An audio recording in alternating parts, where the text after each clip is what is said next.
نذير شؤم يقرب ميسي من الرحيل عن البارسا. أزمة في باريس تقرب نيمار من برشلونة. بشرى سارة في تدريبات برشلونة. غارسيا يحدد موقفه من القدوم لبرشلونة. وكيل لوتار مارتينيز يتصل بشكل رسمي بإدارة لبلاوغرانا. ديباي يبتعد عن برشلونة ويقترب من باريس سان جيرمان. انتر ميلان يصارع البارسا على صفقة فينالدوم.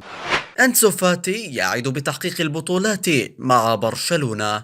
قبل أن تبدأ نشرتنا، من برأيك الأفضل في مركز الهجوم، ديباي أم لوتارو مارتينيز؟ شاركنا برأيك. ما زال مستقبل ليونيل ميسي مع برشلونة يحظى باهتمام وسائل الإعلام إلى أقصى حد، فخلال أيام قليلة سيصبح حرا بالتفاوض مع أي ناد يريد الحصول على خدماته، كون عقده ينتهي عقب نهاية الموسم الحالي.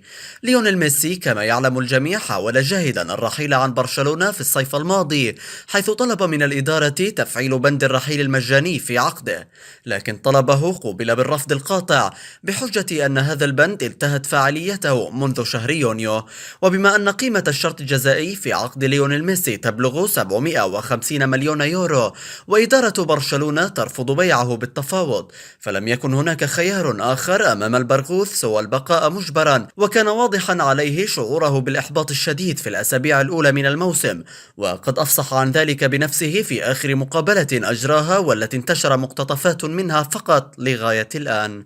وحتى هذه اللحظة ما زال ميسي لم يتوصل لاتفاق مع برشلونة من أجل تجديد العقد، والأمر الذي يثير قلق الجماهير بشكل أكبر أنه لا يوجد مفاوضات من الأساس، فكل شيء معلق حتى يأتي الرئيس الجديد من خلال الانتخابات في شهر يناير المقبل.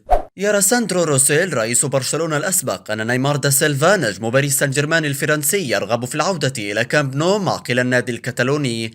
روسيل كان رئيسا لبرشلونة بين عامي 2010 حتى 2014، لكنه رحل بعد مشاكل قضائية، وجاء خلفا له جوزيب ماريا بارتوميو المستقيل مؤخرا.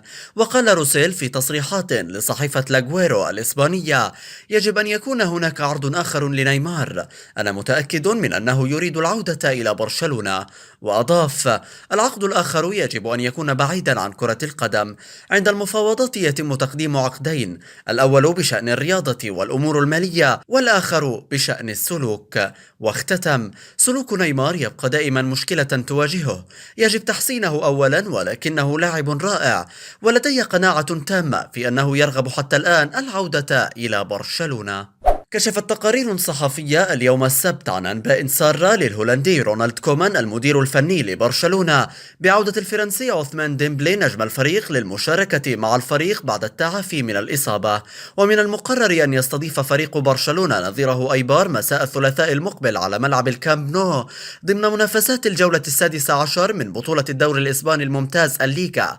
وأكدت صحيفة أس الإسبانية أن الفرنسي ديمبلي سيكون جاهزا للقاء القادم، ومن المقرر أن يشارك غدا في الحصة التدريبية وسنرى جاهزيته.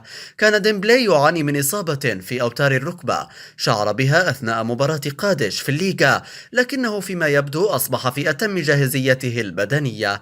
ومن المقرر أن يعود برشلونة إلى التدريبات الجماعية بعد انتهاء إجازة أعياد الميلاد التي حصل عليها اللاعبين بعد مباراة الأخيرة أمام بلد الوليد، وانتهت بفوز البارسا بثلاثة أهداف دون مقابل.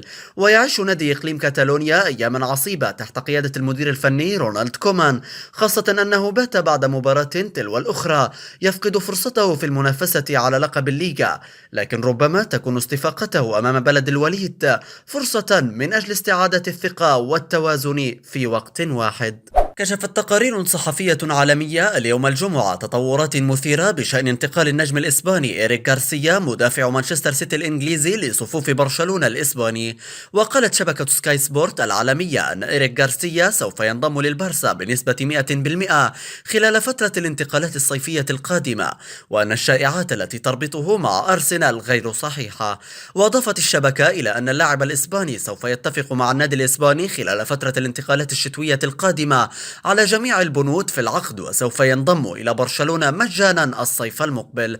يذكر أن العديد من الصحف البريطانية أكدت رغبة نادي أرسنال في التعاقد مع اللاعب الشاب بطلب من ميكيل أرتيتا لتعزيز خط دفاع الجانارز في يناير 2021. كشف كارلوس ألبرتو ياكي وكيل أعمال الأرجنتيني لوتارو مارتينيز مهاجم إنتر ميلان موقف اللاعب من الرحيل عن صفوف النيراتزوري في الفترة المقبلة في ظل وجود اهتمام من برشلونة بالتعاقد معه.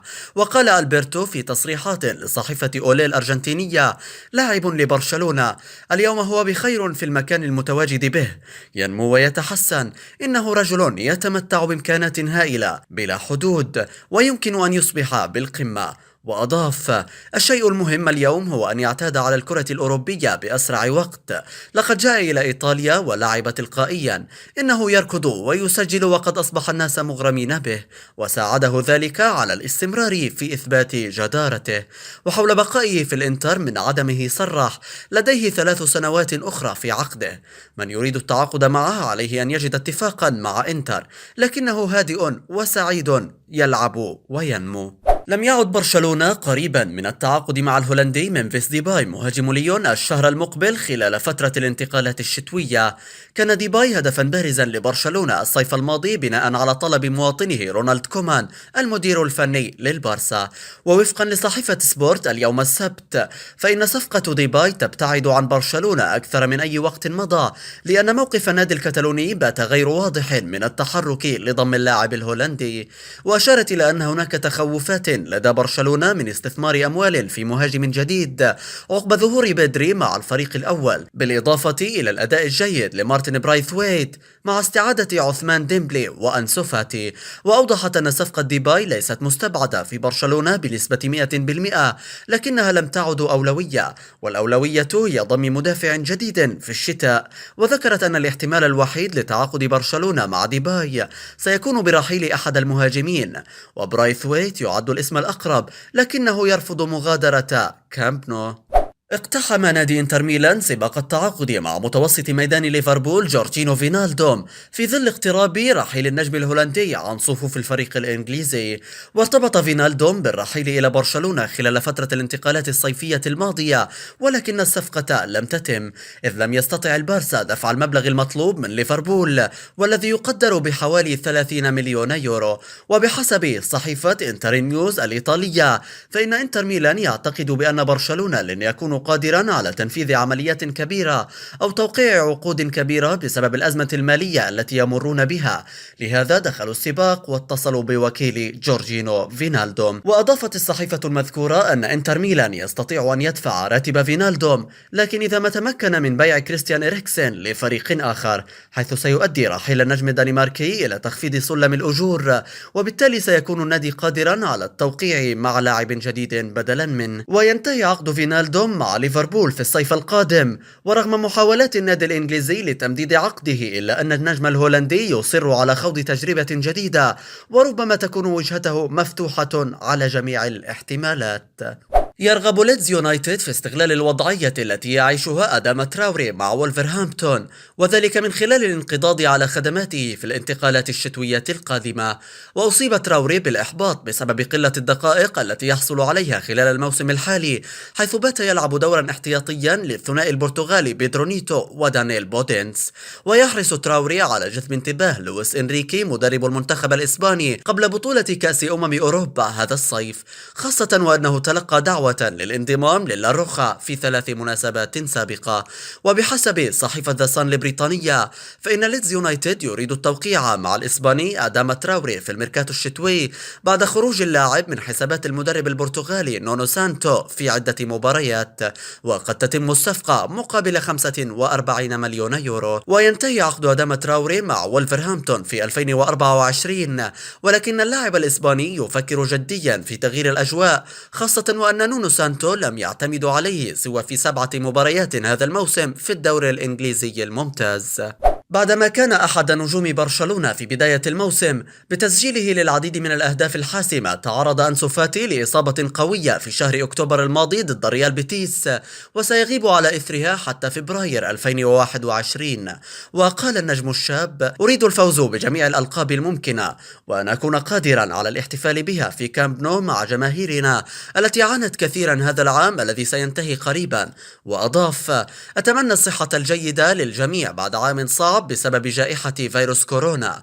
حلمي في 2021 هو المشاركة في كأس أوروبا، وأن أواصل تطوير نفسي مع برشلونة وكإنسان خارج الملعب.